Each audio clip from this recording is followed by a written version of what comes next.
Assalamualaikum warahmatullahi wabarakatuh. Apa kabar kalian semuanya? Aku harap kalian baik-baik aja ya, dan dipenuhi berkah, rezeki yang melimpah, juga dengan kesehatan yang baik. Ya, terima kasih untuk teman-teman yang sudah subscribe, dan please doain aku juga biar bisa terus berkembang dan juga improve ya. Terutama untuk konten-konten yang lebih baik baginya. Aku mohon doanya juga untuk kelancaran ya proses belajar aku, karena jujur aku ngerasa banyak banget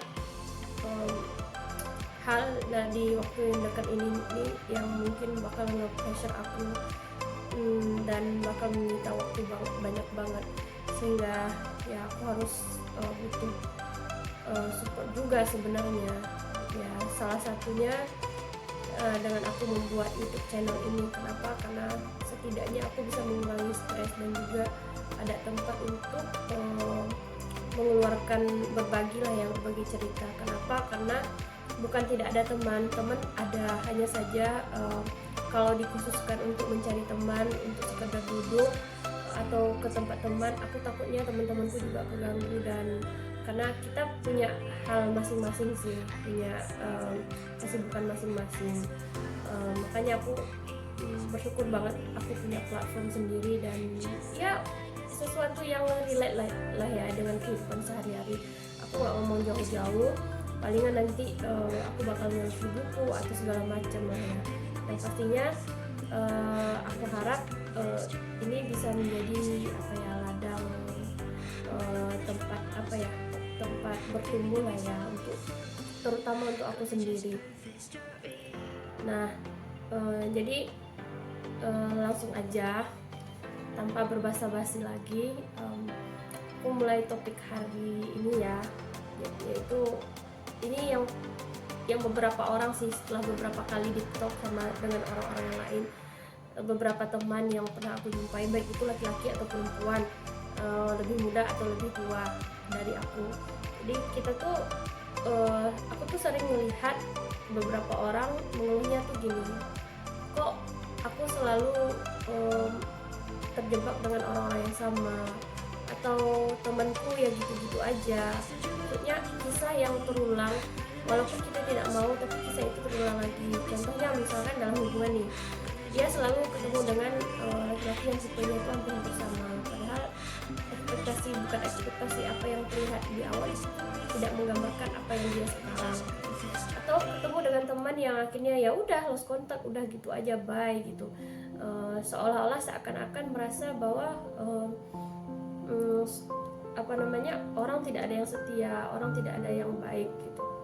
Jadi, dan akhirnya semakin kita dewasa, kita merasa capek dan lelah sendiri ya untuk bertemu dengan orang-orang yang baru, memulai kisah-kisah yang baru. Jadi ya walaupun pada dasarnya ketika kita beranjak dewasa, ada yang namanya, kalau aku bilang ya, ada yang namanya itu seperti inflasi waktu. Gimana maksudnya kita sama-sama memiliki 1 kali 24 jam dalam sehari, cuman fungsi dan kegunaannya itu untuk tiap orang itu tuh mungkin beda-beda dapatnya. Mungkin aku bisa ngerjain 5 hal hari ini yang menurut aku tuh penting banget, sementara orang lain cuma bisa ngerjain 1 hal aja, dan itu tuh udah keteteran ya begitu. Nah, bagaimana dengan orang yang hadir dalam hidup kita? Kebanyakan orang juga ketika umur sudah lewat masa-masa seperti 23, 25 begitu ya. Jadi kita kan teman-teman berkurang, semua berkurang tanpa kita sadari. Tubuh kita itu membuat penyeleksian begitu. Walaupun sebenarnya dari awal-awal, dari jauh hari, kita sebenarnya akan bertemu dengan orang-orang yang sebenarnya itu yang kita mau sih, secara mindset, secara aksi. Cuman kadang-kadang kita tidak menyadari hal itu, dan sehingga banyak orang yang berkata kita sering jumpa dengan salah orang. Tapi menurutku itu sebenarnya tidak bisa dikatakan mutlak dengan salah berjumpa dengan salah orang atau terjebak di kisah yang sama sih, tapi lebih tepatnya kita belum memahami dan belum sadar diri bagaimana cara menyeleksi orang dalam kehidupan kita. Maksudnya menyeleksi orang dalam kehidupan itu maksudnya gimana sih gitu ya.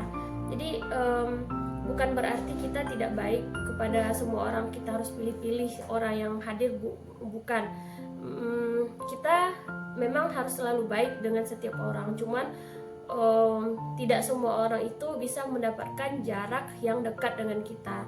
Ada yang sekedar cuman teman lewat, ada yang sekedar cuman dapat di sekolah atau di tempat kerja, ada yang bisa kita bawa dalam radius 40 meter atau dekat dengan kita, atau ada dan hanya ada satu orang begitu ya. Kalau ini dalam konteks berpasangan, itu yang cocok untuk kita, dia tidak bisa banyak sebenarnya. Jadi bukan berarti kita tidak welcome dengan semua orang, tetapi kita lebih memilih memprioritaskan mana yang lebih penting untuk kita dan mana yang tidak, demikian. Tapi terkesan egois nggak sih? Awalnya sih aku pikir itu egois sih sebenarnya. Cuman ketika sejauh ini aku pikir itu hal yang penting banget. Karena kenapa? Ketika kita menghabiskan waktu, berinvestasi, memberikan biaya kepada orang yang tidak tepat, itu pertama kita capek di badan, yang kedua habis uang, yang ketiga habis perasaan. Menurutku sih demikian. Ini tidak dalam konteks hanya melulu dalam konteks tidak dalam konteks percintaan ya. Ini boleh siapa saja, sahabat kah, orang-orang terdekat, bahkan sepupu sendiri atau saudara sendiri. Kita harus memiliki, bukan harus, menurutku kita sebaiknya memiliki batasan untuk menyeleksi orang-orang tersebut, sehingga tidak membahayakan, mengurangi dampak bahaya kepada kita, dan tidak terlalu mendiskriminasi hidup kita. Ya. Menurutku ini penting. Kenapa? Karena aku menemukan dan beberapa kali banyak orang teman-teman yang merasa terjebak dengan hal demikian, sehingga membuat orang-orang takut untuk berkenal lebih jauh, untuk memulai persahabatan baru, untuk memulai bisnis, untuk kolaborasi dan segala macam.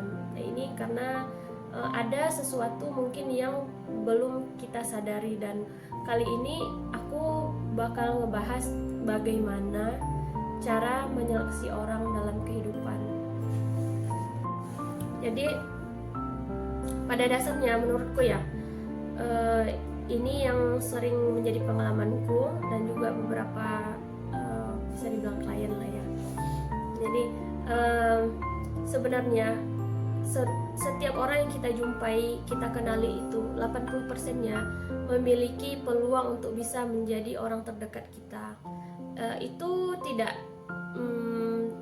dalam bentuk hubungan ini saja ya, hubungan dua orang berbeda jenis, itu semuanya, apakah itu hubungan bisnis segala macam, tidak sekarang, nanti, atau nantinya lagi, atau kapan, atau mungkin masa lalu.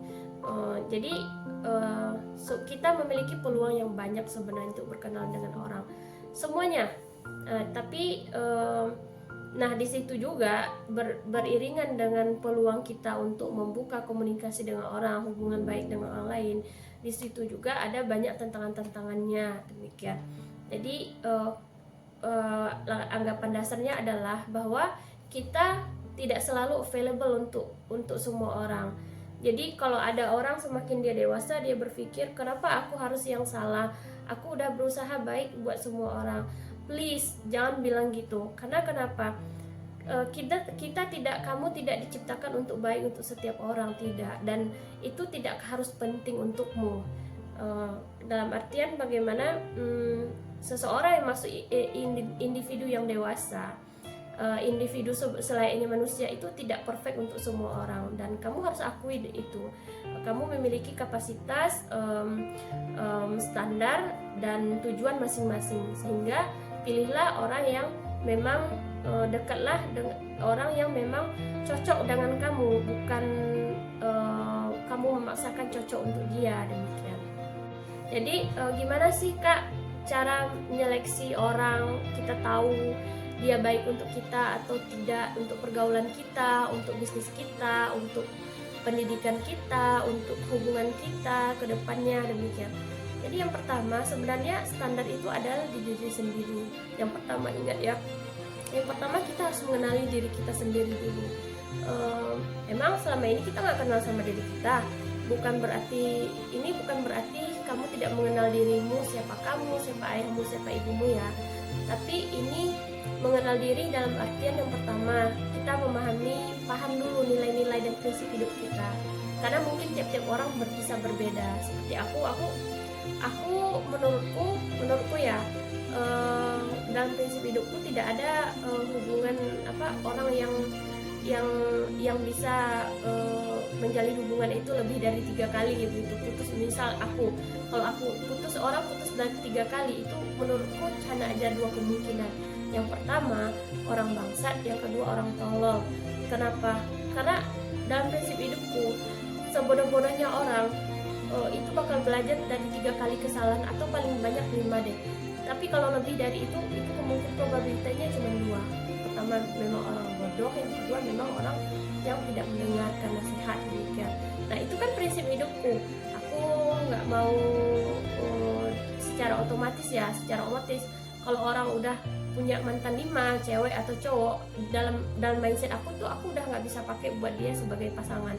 Otomatis aku, kalau dia laki-laki ingin mencari pasangan, aku nggak bakal jodohin dia dengan teman-temanku yang aku anggap dia baik, dan atau untukku sendiri aku nggak terima itu.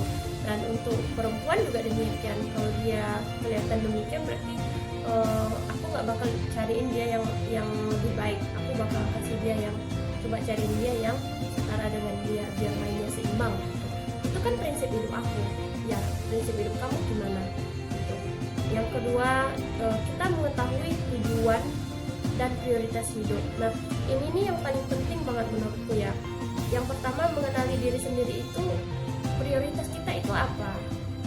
Contohnya deh, ketika kita masih kecil, ada kan anak-anak yang memang prioritasnya itu tuh dia harus belajar segala macam. Nah itu tuh pasti agak susah mainnya sama anak-anak yang suka main keluyuran dari pagi sampai sore sampai malam gitu ya. Nah kalau kita lost dalam bagian ini, jadi orang bisa take handle, istilahnya mengambil kesibukan kamu, mengambil kamu dari duniamu sendiri. Sama seperti apa yang aku bilang kemarin, tiap orang itu seharusnya memiliki dunianya sendiri. Jadi dia memiliki prioritas, dia tahu apa di hidupnya, apa yang ingin dia capai, dia tahu bagaimana caranya, sehingga kita memiliki standar sendiri gitu ya. Jangan sampai kita diintervensi oleh pihak luar yang manapun itu terlalu jauh. Kalau main sekedarnya aja, kalau bersenang-senang ya sekedarnya aja, tapi sampai mengambil fokusmu, mengambil ini itu kamu harus paham sendiri. Yang ketiga, kita paham kekurangan dan kelebihan diri sendiri. Aku di sini sehingga aku butuh orang yang seperti ini kalau teman. Aku di sini sehingga aku bisa melengkapi temanku, demikian kita bisa sharing bareng. Jangan sampai, memang ada di beberapa waktu dalam hubungan beberapa orang atau hubungan 2 orang, ada yang satu memberikan 50, satu 50 seimbang. Kadang ada yang satunya 80, satunya lagi 20 atau sebaliknya. Tetapi bahaya adalah ketika kamu selalu memberi terlalu banyak sementara kamu tidak mendapatkan yang lain, itu bisa jadi berat sebelah. Nah, untuk itu kamu harus paham sendiri, dengan kenali dirimu sendiri, apa yang nilai-nilai prinsip yang tidak bisa dilanggar, tujuan dan prioritasmu apa, lalu kamu menyadari kelebihan dan kekuranganmu apa. Nah itu dalam dirimu sendiri ya. Nah yang kedua, jika kita sudah paham diri kita sendiri, maka kita bisa perhatikan perilaku orang yang datang dalam hidup kita, apakah itu kenalan baru kita atau teman kita atau siapa aja. Yang pertama, bagaimana cara dia atau mereka memperlakukan orang lain gitu. Karena mungkin saja dengan kamu itu dia baik, orang bermuka dua bermuka banyak mungkin ya, dia baik kepada kamu karena dia memiliki sesuatu tujuan tertentu. Nah, bagaimana dia memperlakukan orang lain? Jikalau dia memperlakukan orang lain dengan baik, tanpa ada iming-iming ini itu, kemungkinan besar dia adalah orang yang baik, dia adalah orang baik yang bisa, ya berarti demikian adanya gitu. Kalau dia memperlakukan orang semena-mena sementara dengan kamu dia membangga-banggakan kamu, berarti itu ada sesuatu hal yang lain demikian. Dan aku paham banget ini ketika waktu SMP. Jadi kalian orang-orang yang pernah ngerasain di ranking 1, ranking 2 atau juara umum itu segala macam, pasti mereka pernah ngerasain bahwa mereka dideketin sama teman-teman dan teman-temannya itu tuh baik banget. Sementara teman itu dengan orang lain tuh bisa yang apa sih gitu ya. Semua orang tuh pengen berteman, dan itu kita tidak bisa memberikan semuanya ya. Orang yang dengan posisi demikian, dengan karakter begini, kita sudah paham sendiri kita harus menjauhinya ya. Nah lalu apa selanjutnya, kita harus lihat juga bagaimana respon dia terhadap misalkan ada isu yang kita bagi dengan dia. Jadi dalam artian apa, kamu patut curiga ketika seseorang selalu mendukungmu walaupun pendapatmu itu salah, itu sudah jelas salah. Atau ketika kamu menghadapi masalah, atau dia selalu mereject kamu. Jadi di sini bagaimana kita melihat respon dia terhadap suatu masalah ketika diskusi itu menurutku penting banget. Karena kenapa penting banget? Kenapa? Karena itu adalah standar bagaimana seseorang dia, apakah dia objektif atau subjektif. Karena kenapa dalam hubungan dimanapun rasa sayang itu tidak harus selalu diungkapkan dengan motivasi segala macam, dorongan. Kadang-kadang rasa sayang itu bisa saja dengan teguran dan hal-hal lebih menyakitkan lainnya. Jadi kalau ada seseorang yang sudah jelas kamu paham kalau kamu salah, tetapi dia masih mungkin membelamu atau dia mencari jalan agar kamu tetap menang, tetap benar, itu kamu harus ketahui kalau ada juga yang ketika kamu berdiskusi malah ekspektasimu tidak sesuai dengan harapan atau ya yang lainnya, kamu bisa berpikir sendiri. Nah lalu apakah dia konsisten dengan perkataannya atau tidak? Ini yang paling penting, karena ada beberapa orang yang bukan beberapa orang, banyak hari ini dia berkata A, besoknya sudah berkata B, itu sesuai cuaca berubah. Dan ini mungkin saja bisa kamu indikasikan bahwa mungkin saja dia memang pelupa, atau dia sakit, atau ada hal pemicu yang lainnya. Kadang-kadang dalam kita berpergaulan mungkin lebih dari 2 orang, kita akan melihat teman kita yang mungkin bisa saja mudah dihasut atau segala macam.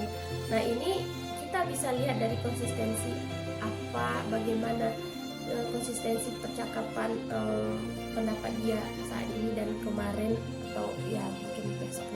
Nah ini yang selanjutnya adalah yang ketiga yang paling penting, jangan lupa evaluasi terhadap diri kita sendiri. Ketika kita memiliki teman, kita seharusnya memang mengevaluasi diri sendiri.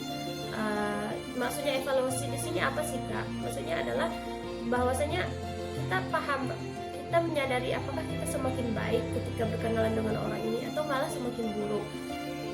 Nah mungkin untuk orang dewasa agak susah ya, variabelnya itu tuh banyak banget. Nah aku ingat ketika aku kecil, aku memiliki beberapa teman, dan ibuku tuh sering bilang gini, kamu ya semenjak berteman dengan dia nilaimu turun segala macam, dan dia juga demikian gitu.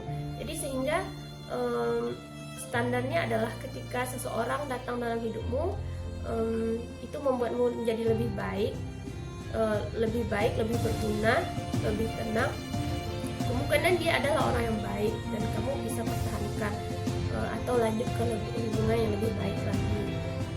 Apakah dari cuman teman di kelas menjadi teman baik, atau dari cuman teman nongkrong bisa dibawa ke rumah atau segala macam, atau dari cuman hubungan yang kenalan doang nanti bisa berujung dalam sebuah pernikahan, sebuah status, ya itu tergantung kamu. Nah selanjutnya apa yang harus dilakukan adalah setelah kita mau tahu mengevaluasinya, jangan lupa juga kita kita menyelaraskan dengan nilai dan prinsip kita sendiri gitu. Karena ini jikalau sudah tahap penyelarasan, biasanya ini orang sudah masuk pada tahap yang hubungan yang serius gitu. Yang serius apakah pertemanan gitu ya. Karena sering sekali nilai dan prinsip ini tuh disadari orang itu tuh setelah lama berjalan gitu, setelah bertahun-tahun, setelah sekian lama ternyata kita beda prinsip.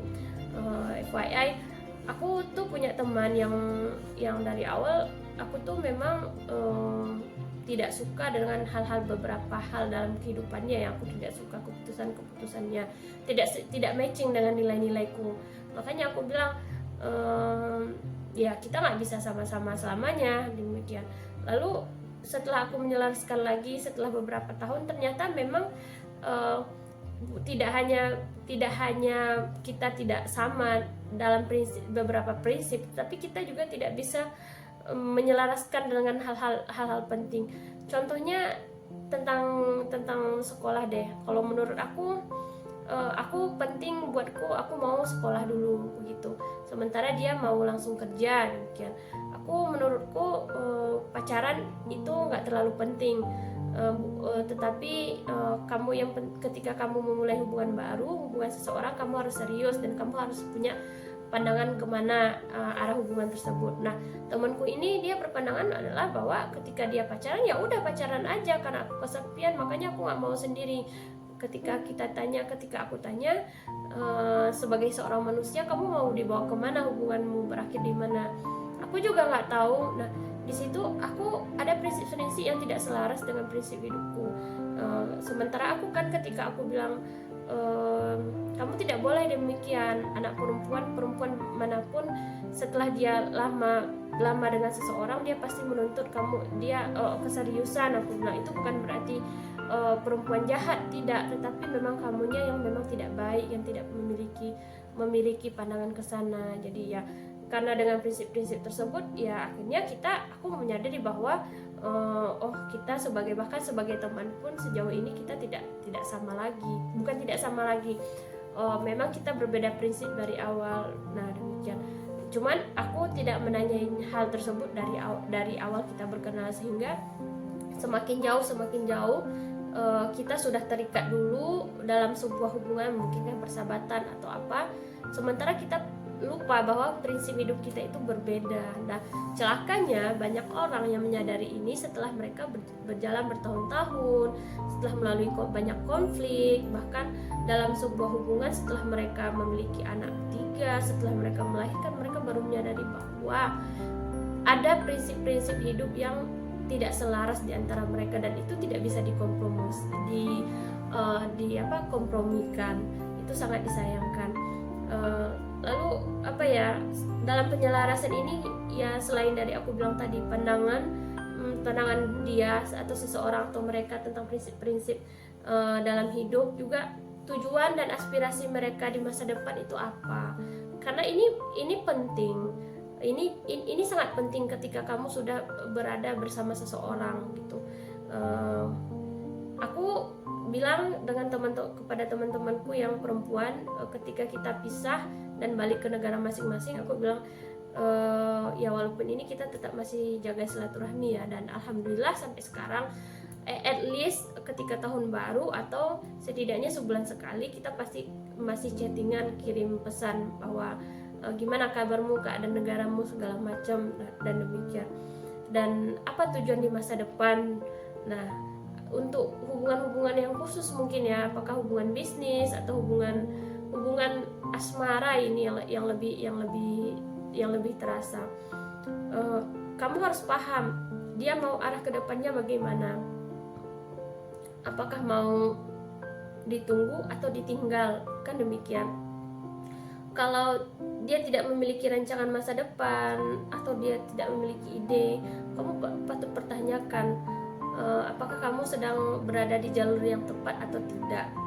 Karena menurutku ya, kebanyakan khususnya ini perempuan, menyesalnya itu tuh terakhir, dan mereka selalu bilang, kenapa sih aku bertemu dengan cowok yang tipenya sama selalu, padahal emang dari awal dia nggak tahu dia mau kemana, dia nggak tahu dia mau kendaraannya apa, dan dia tidak tahu dia maunya apa, hanya sebatas suka-sukaan atau kejebak dengan situasi, udah rasa timbul sayang segala macam, jalan bareng, ya udah habis gitu aja.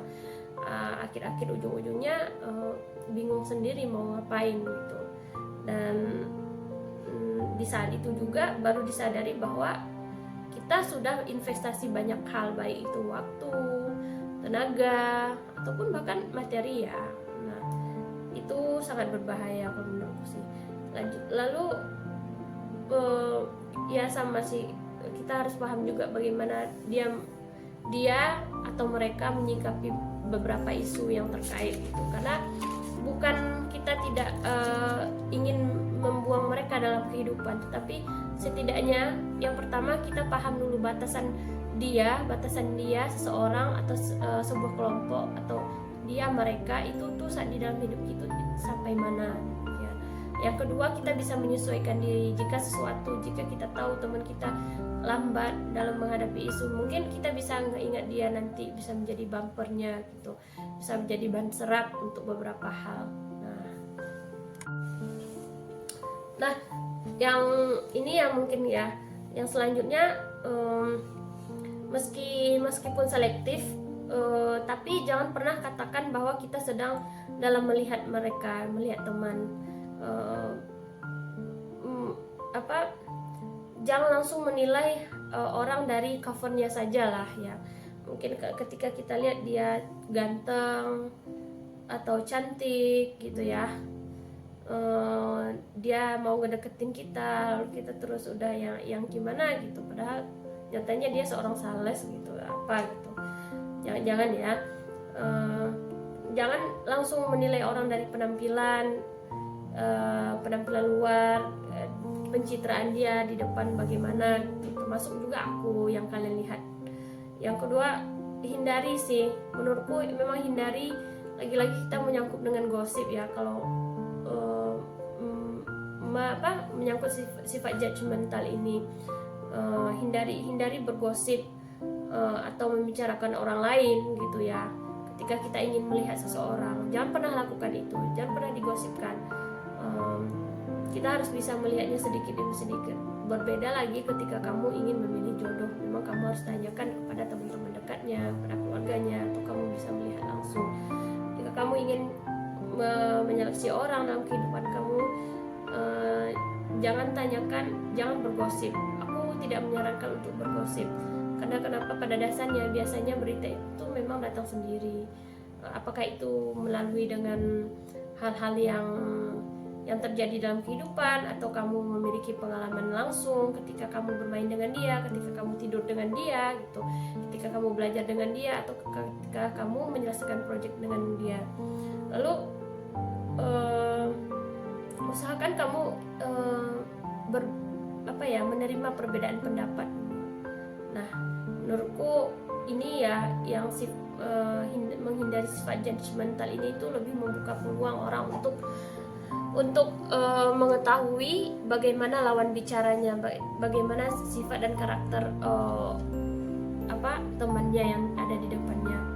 Dan yang terakhir, ini adalah yang terakhir, untuk mendapatkan poin-poin, momen-momen tersebut untuk menilai seseorang itu, kamu tidak bisa mendapatkannya mungkin komplit dalam satu hari ya, karena beberapa event, beberapa hal-hal itu dalam kehidupan itu terjadi secara natural. Kamu tidak mungkin melakukan apa yang sudah kita diskusikan tadi, sudah kita katakan tadi itu dalam sehari saja. Mungkin saja ya, mungkin itu, tapi agak jarang sih. Kebiasaannya yang mungkin terjadi itu adalah ketika jika kamu sedang berada dalam ta'aruf, itu mungkin iya ya, kamu suka apa, ya tidak disukai apa yang bisa ini, mungkin iya. Tapi kalau untuk menyeleksi orang dalam kehidupan sehari-hari, you need the time. Kamu butuh step by step untuk mengenali, karena itu terjadi secara spontan dari respon kepalamu untuk melihat seseorang bagaimana ya. mulai pertama bisa dengan interaksi kecil, karena mungkin saja di pesan-pesan kecil tersimpan makna-makna yang dalam, atau di kata-kata yang jelas tersimpan makna-makna yang sembunyi, atau dalam tindakan yang tegas terdapat jiwa-jiwa yang mungkin meronta untuk dilindungi. Kita tidak tahu hal itu jika kita hanya melihat sekali, mungkin 2 kali, 3 kali, itu mungkin kita sudah paham. Maksudnya orang-orang yang terbiasa berkecimpungan di dunia sosial gitu. Yang lalu kita evaluasi berkala apakah hubungan tersebut membawa manfaat timbal balik, seperti aku katakan tadi. Apakah dia baik untuk aku juga baik untuk dia, yang pertama. Apakah aku memberi manfaat kepada dia atau dia memberi manfaat untuk aku gitu. Apakah dia bisa aku ajak bersenang-senang dan juga susah, ataukah cuman susah aja. Ketika susah dia pasti ada, tapi ketika senang kadang-kadang dia nggak ada gitu. Atau dia cuman adanya di waktu senang-senang doang.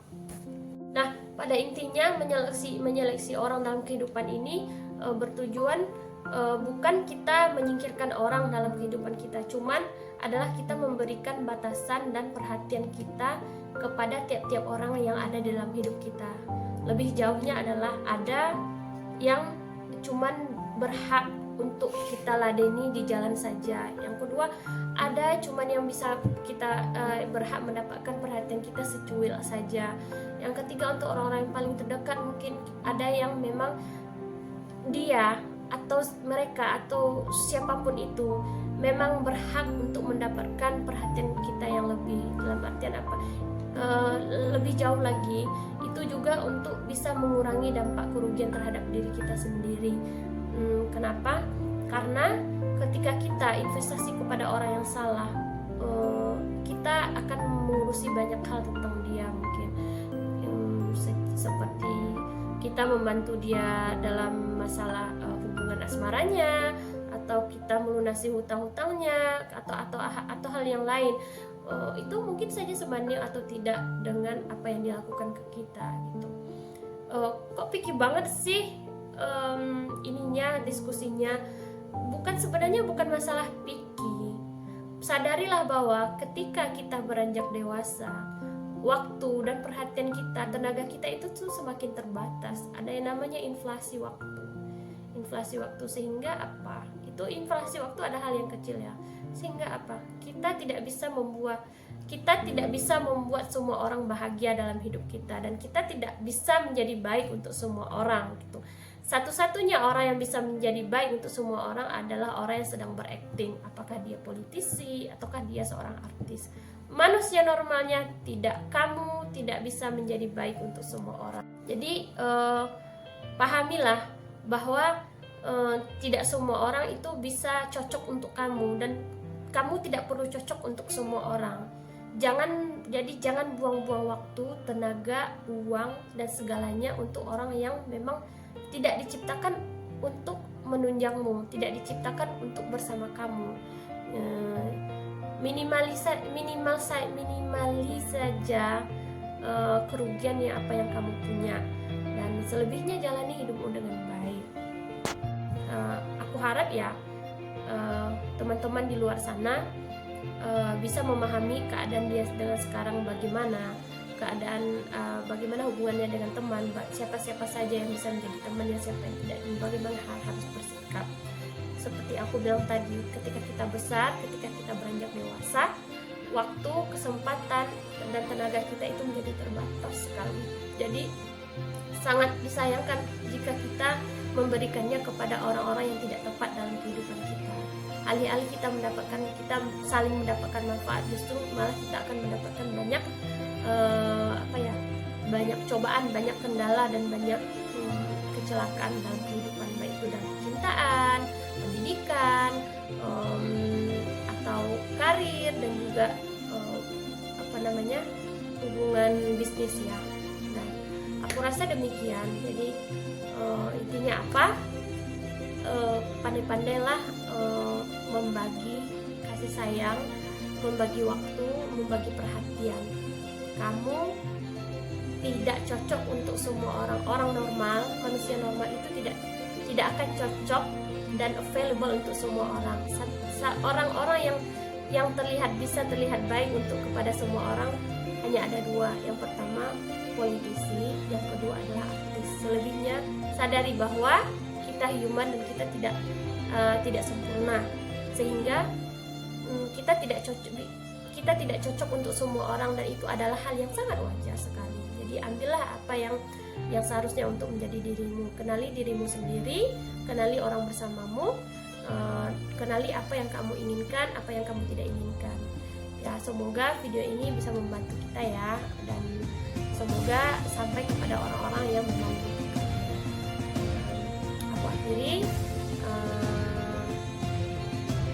Aku akhiri ya dengan semoga menjalani hari-hari yang berbahagia. Semoga kita bertemu dengan orang-orang yang memang diperuntukkan untuk kita, baik itu dalam keseharian, dalam percintaan, atau dalam bisnis, atau